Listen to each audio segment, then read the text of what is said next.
Hi, and welcome to Baiting Strategies.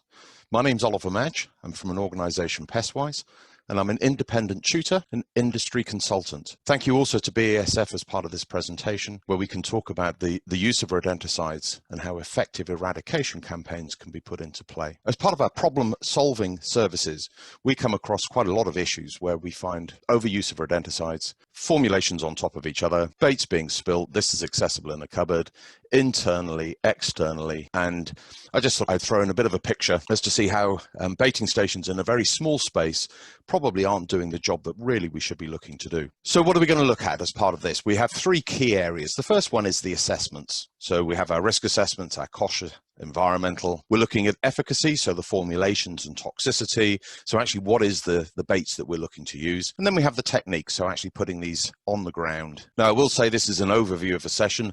It's a big subject to cover in the half hour or so that we have.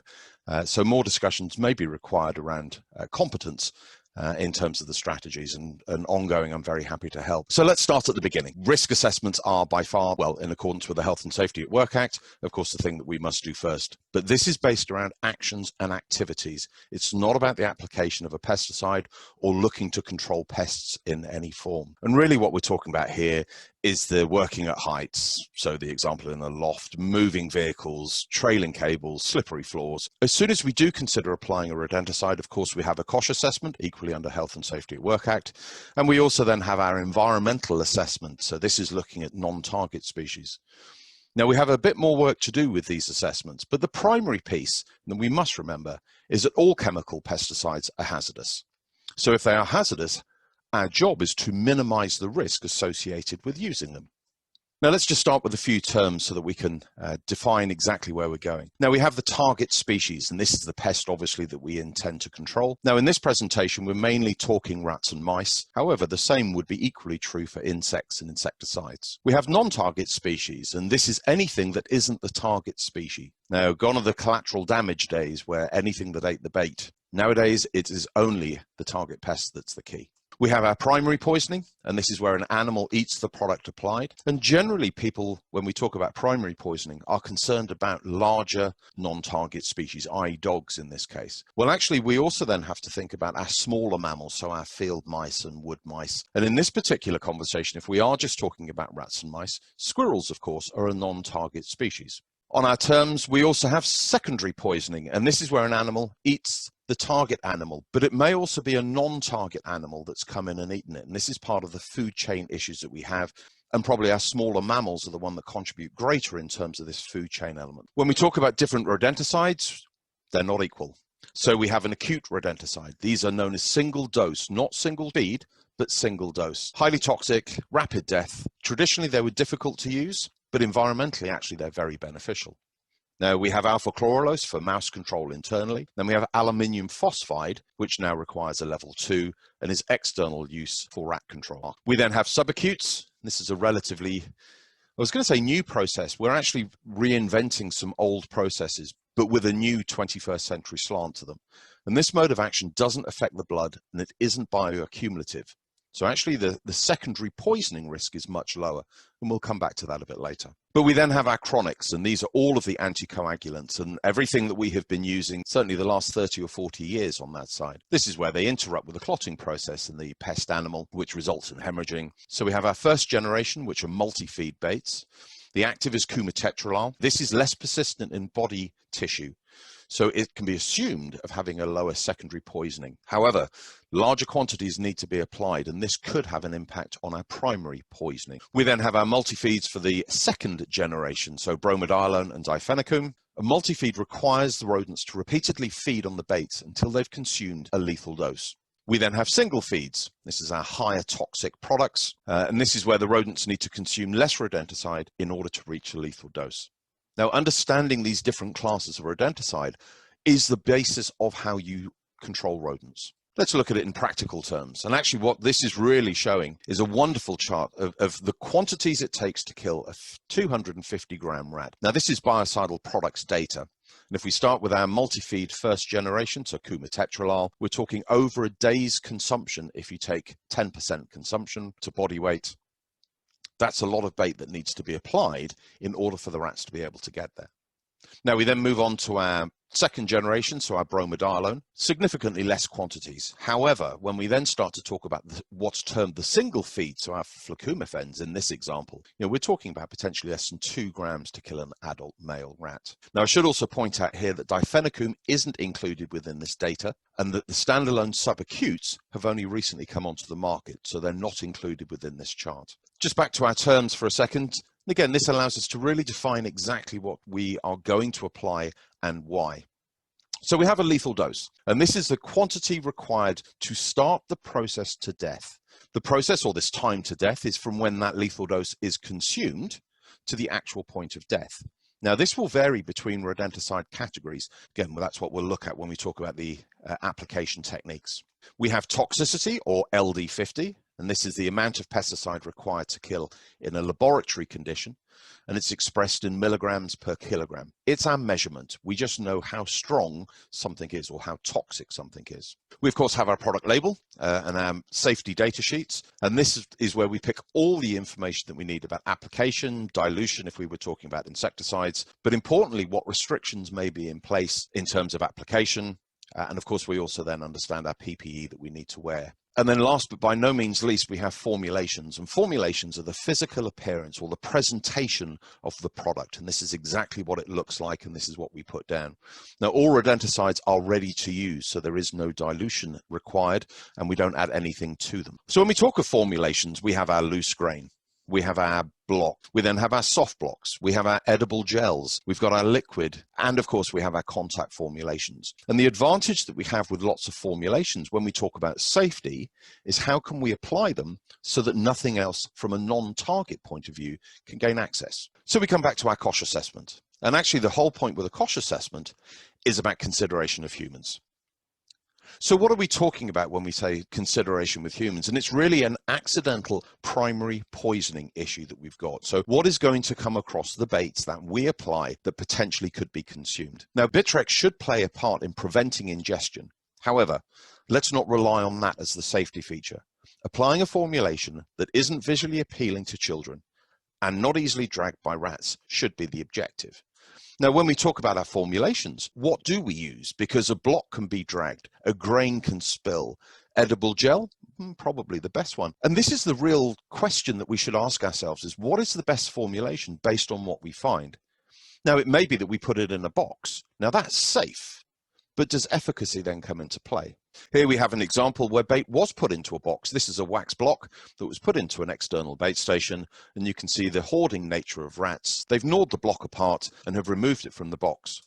This image shows where the rats have actually dragged it away from the box. Distance between the box, where you can see the burrows on the right-hand side, and the breeze blocks, where the second residues were found, is about 2 or 3 meters. Now, we've also got some burrows that have been created, and this could be a perfect opportunity to slightly change the baiting strategy away from a box and put it more directly. Again, product label allowed. So this brings into play our environmental assessment. Environmental assessment is consideration of non-target species.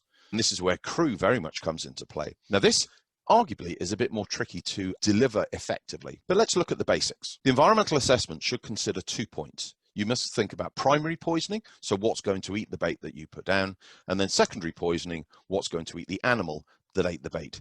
Now, from a primary point of view, a lot of the conversations, as we say, is about dogs. And listening to this presentation, I believe we're now going to a live Q&A session. If you should require more information,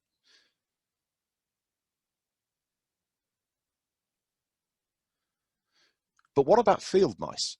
Because field mice will still quite happily live in external bait stations. So locking a bait in a box doesn't prevent that. How do songbirds then come into play? If the rats are going to drag and, as we saw in the image, leave it exposed, that becomes a primary poisoning issue. Now we switch to secondary poisoning, and this is what's going to eat the animal that ate the bait. So we have our predators. The risk that we have with predators is that they will catch dying rodents. They're easier because they're going through this death process, particularly with second generations. And of course, we then got our scavengers. So once the carcass is available, any food is a bonus. So we have our risk hierarchy, and this is where crew have come into play, and they have really categorized how we should be looking to approach. But we have our non-chemical, non-lethal. So what opportunities are present within the environment that is bringing rats and mice to that space, or any pest? So we think of our proofing, we think of our cleaning, we think of our housekeeping, our stock rotation. We then need to consider our lethal and non-chemical options. So physical very much comes into play. And for rats and mice, we're obviously talking about traps, but it could be if we were thinking about insects. Heat obviously is a good example here. And of course, we then have our chemical options. This is where crew have helped define the structure that we should be looking to consider. However, Kosh also supports this. So this is nothing new on that side. And actually, from a practical point of view, it might be that we apply chemicals first, control the problem, eradicate what's there, and then go back to the opportunities that present themselves and look for long-term management coming into play. And this is where I think we have a fourth assessment, but we could probably combine all these together in one larger one. But if we put this under the acronym of a pest, well, actually what's present? What species have we got? What numbers have we got? What size individuals? Because if we're going off body weight, that's a big impact in terms of how much bait we're going to put down. Of course, we have a big consideration for our non-targets, so we can incorporate our environmental assessment here. We need to think about the location where they're active. So what opportunities are present? Can we do this habitat modification? So now we're going down our non-chemical, non-lethal approach. We also have to think, of course, where they came from. Why are they there? Root cause analysis is a term that's coming through more and more. But actually, if we don't solve this problem of where they're coming from, we can get rid of the issue, but actually we're then just going to get more further down the line. And of course, finally, we then look at our treatment options. And this is where we consider our non-chemical, i.e. the physical side of things, or down into the chemical. And again, which are we going to use? First gen, second gen, multi-feeds, single feeds, subacutes, chronic. All of these are part of this assessment process that we go through. And this is where we have defined it down into a simple step-by-step process. Now, going back to our formulations, we looked at it from a safety element, but ultimately we still have to get rats and mice to eat the bait. If we make it so secure so that nothing can gain access to it, then we won't kill anything with a chemical. Now, the reason for having different formulations is probably the best comparison would be the game paper, scissors, stones. They all have advantages, and they've probably all got disadvantages. What we need to do is work through the best formulation at the best times. Now, of course, we must consider our non-target species. Now, if we have dogs, blocks probably aren't the best piece. If we had birds, blocks might be the best piece. They're less likely to peck at it, but they'll happily eat grain. We've got to think what alternate food is available. Now, soft blocks contain a lot of moisture. So if the alternative food source is dry, well, maybe introducing a moist, and certainly this is where the liquid baits come into play. Or should we apply baits that are similar to what they're currently eating? So it's much easier to transition from that food source onto our chemical food source. What are the rats prepared to eat? Now, this is the $100 question, because in many respects, we don't know in advance. And this is where applying one formulation actually removes the opportunity for rodents to eat. Give them 2 or 3, as long as it's the same active ingredient, because by giving them more variety, you have more opportunity for them to eat. We're not taking away that decision-making process. Of course, with burrow baiting, and you use loose grain because there's less likelihood of the rodents pushing it back up to the surface. But on application, it must go in the burrow in the first place, and of course then be covered over. And we have our safety element, which we must consider as well. And this is putting baits into box and then locking these TRBs. Now, is that the best application for efficacy, or are we talking safety? And what if the rats then drag bait out as we saw earlier? So we have lots of points to take into consideration, but all of this is done during our survey. Primary and secondary poisoning, our Kosh elements, our risk hierarchy, which active ingredients we're going to use, which formulations we're going to think about, the time to death, resistance. There are lots of factors coming into play here. And actually every environment will probably create different sets of categories that we need to consider. But what about the pest risk? What about the risk to the buildings with these rodents walking around? I call it consequential risk, but what's the risk of you applying a rodenticide where it may take 2 or 3 days? Where will the rodents die? You know, that's something to think about, because we apply bait, leave site. It may be 3 or 4 days before this process even starts, let alone the week that it takes to conclude. And there's lots more factors to consider, but this is as an example of the factors to bring into play. Now, when we bring in the term IPM, this is my definition. Integrated pest management is a decision-making process in which a proactive approach is focused on a pest infestation or risk of a problem, and on the goal of providing the safest and most effective, economical, and sustained strategy. It's not just about bait. It has to incorporate bait. It has to incorporate the non-chemical, non-lethal. But when we do talk about rodenticides, it's not just about the one bait that you've got.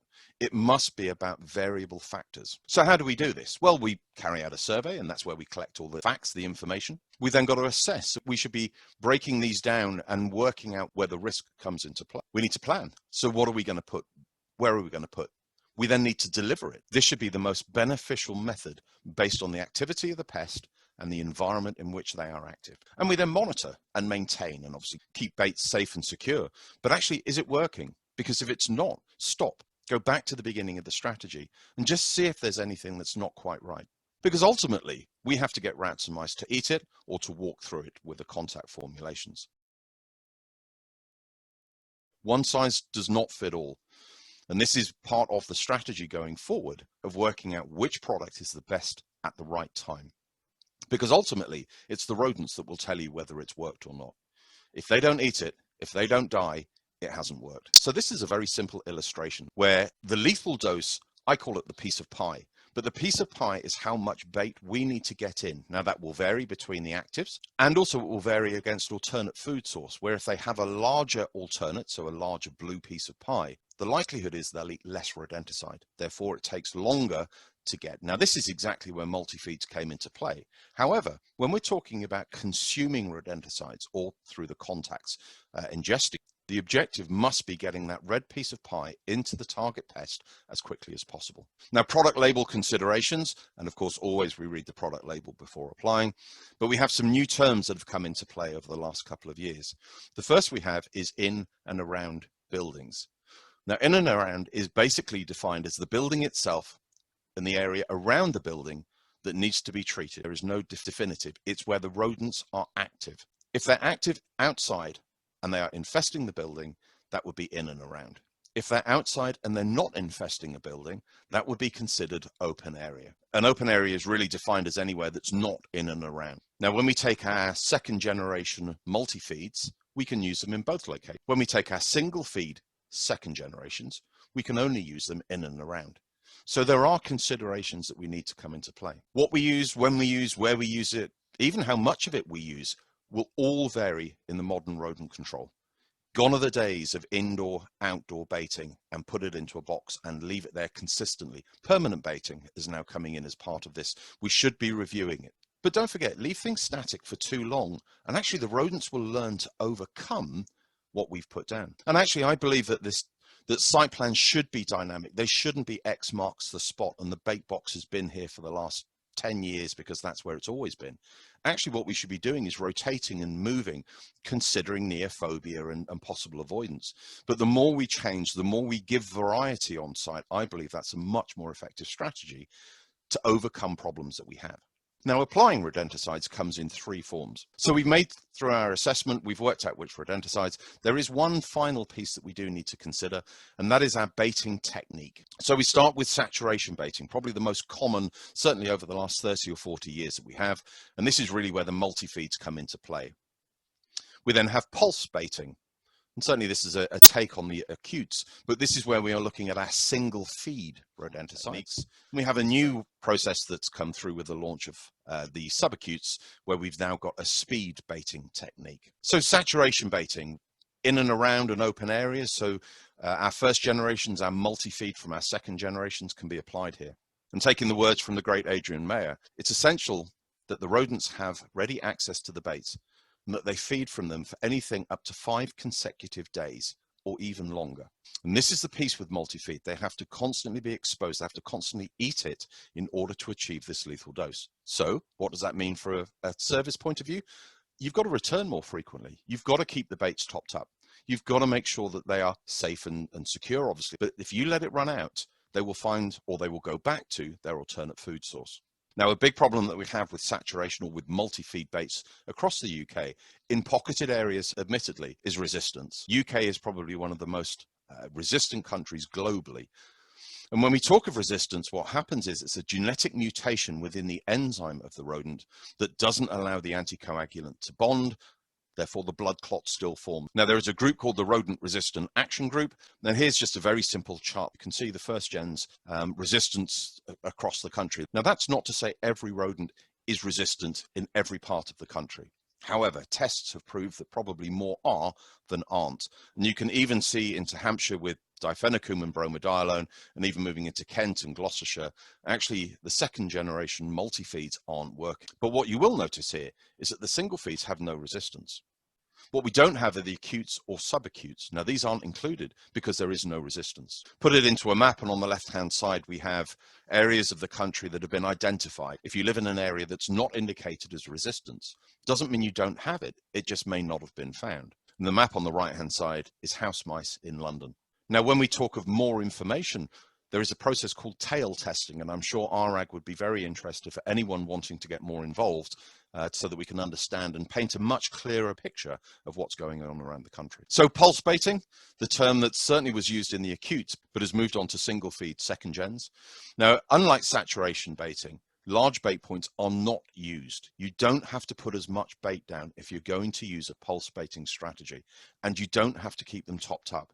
And this is where we highlighted with our pulse, actually it's decreasing quantities over a period of time. Where research is looking at this is actually saying that the dominancy elements coming into play reduces the population in waves. Now, going back to some research from 1982, it's believed that a single feed is required to produce a lethal result. So higher toxicity rodenticides are applied, however, in smaller quantities, and that's a really important piece. You don't use pulse baiting single feeds the same way as saturation multi-feeds. Again, to confirm, we've got our 3 higher toxic products are only in and around buildings. Now, when we bring that into a bit of a graph, this shows where the single feed element comes into play. So on a brown rat, could literally be less than 2 grams, part of its daily consumption. So it means if you have higher alternate food source, single feeds are probably the better product to be going for.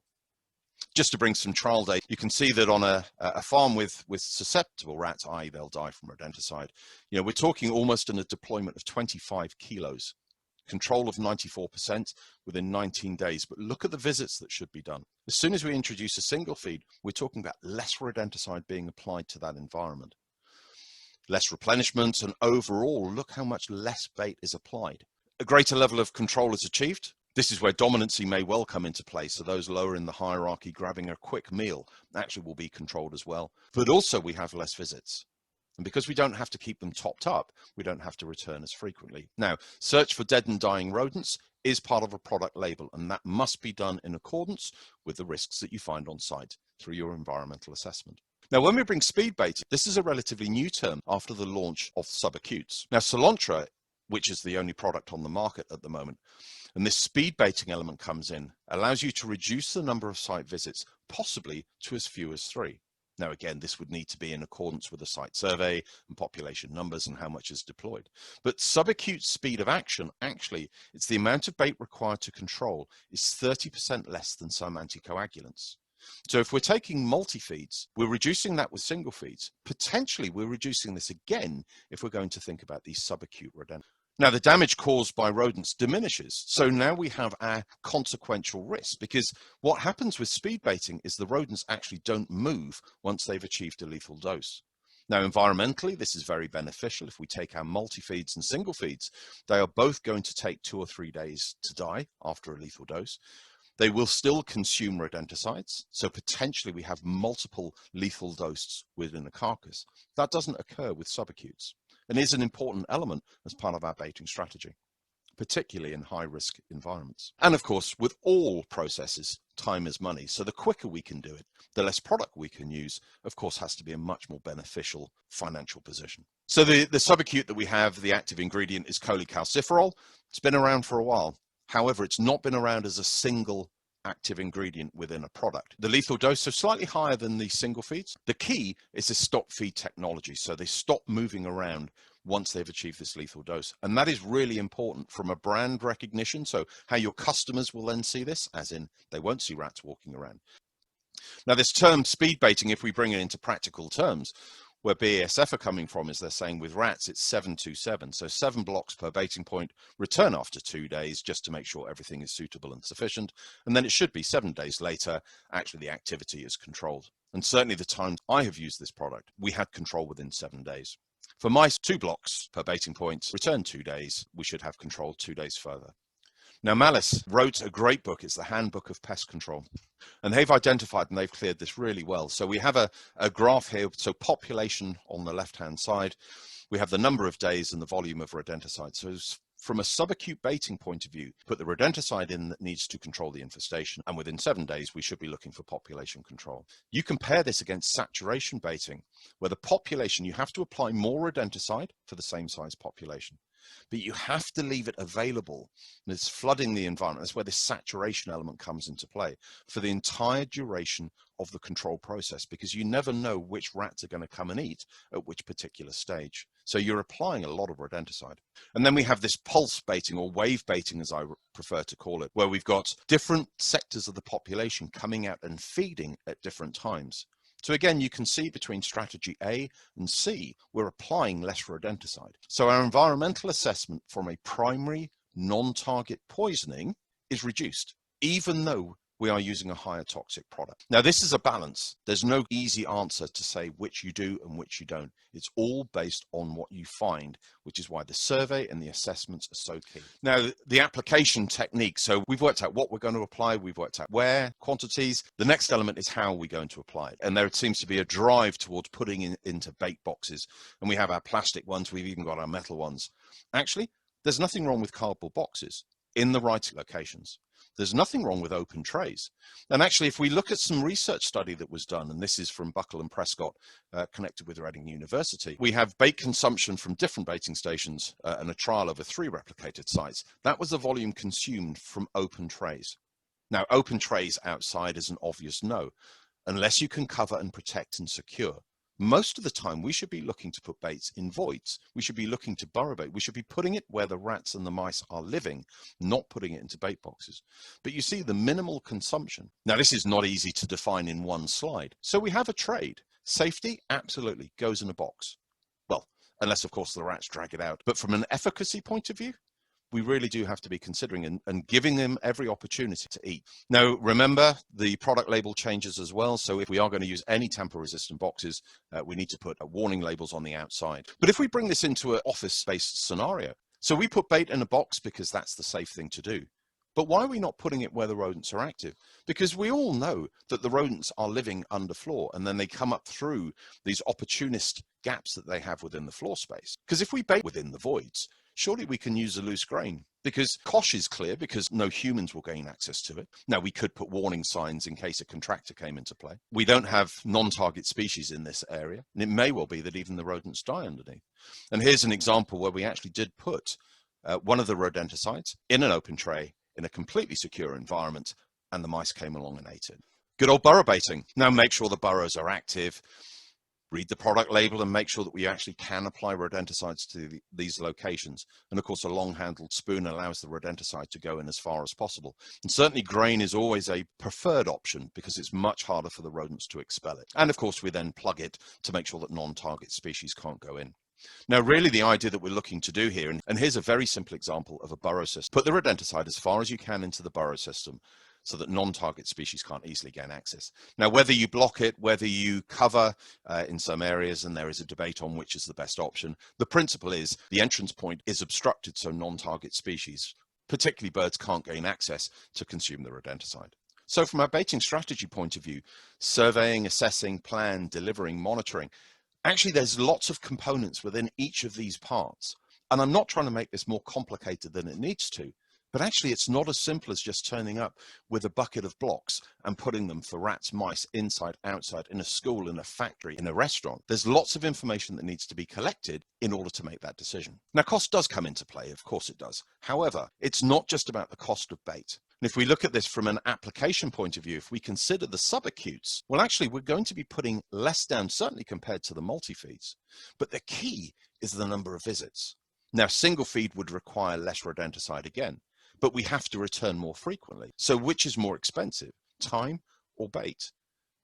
And I would put money on the fact that it's time. Bait is cheap. It's always been cheap. I'm not saying this on behalf of the manufacturers, but actually it's not the expensive component. If we're talking about a large infestation and we consider using a multi-feed rodenticide, we have to deploy lots of rodenticide based on saturation baiting. We've seen we have to return more frequently to make sure that it's topped up. Actually, this combined cost significantly outweighs single feed. And actually, when we even consider the higher cost of these subacutes, when we balance that against reduced time, it probably is a more cost-effective process.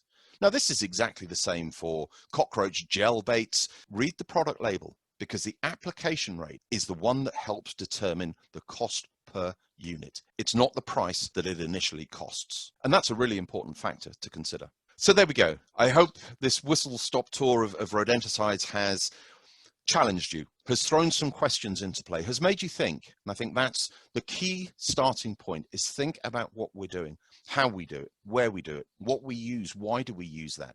And if you do, I truly believe that your rodenticide skills, your professional service delivery will be greatly improved, and it may even save you money. Thanks for watching and listening to this presentation. I believe we're now going to a live Q&A, so if you do have any questions, please fire them through. We will be making more information available on this subject over the coming weeks, so please keep an eye on the website. Thanks again to BASF and to BPCA for these presentations, and speak to you soon.